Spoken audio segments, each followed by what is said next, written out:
மச்சான் கேள்விப்பட்டியா? இந்தியான்ற பேரை பாரத்தை மாத்த போறாங்களாமே. ஆமாண்ணா, நானும் கேள்விப்பட்டேன். ஓ, இதுக்கு பேர் தான் நாட்டையே மாத்துறதோ? அப்போ இந்தியான்ற பேர் எங்கெங்கெல்லாம் இருக்குதோ அங்கங்கெல்லாம் பாரத்னு மாறப்போகுது. கரெக்டா? ஆமா. Indian overseas bank Bharat overseas bank, Indian bank Bharat bank. நம்ம ரூபா நோட்ல ரிசர்வ் பேங்க் ஆஃப் இந்தியான்னு போட்டிருக்கு. Reserve bank of Bharat மாறிடுமா?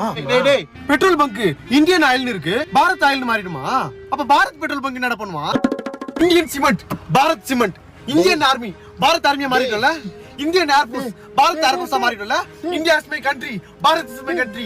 All Indians are my brothers and sisters, all Bharat of my brothers and sisters. நமது இந்தியா, நமது பாரத். எங்கெங்கெல்லாம் இந்தியான்னு வருதோ அங்கெங்கெல்லாம் பாரத் போகுது. பாரத். கமலஹாசன் நடிச்ச இந்தியன் 2 பாரத் மாறிடுமா?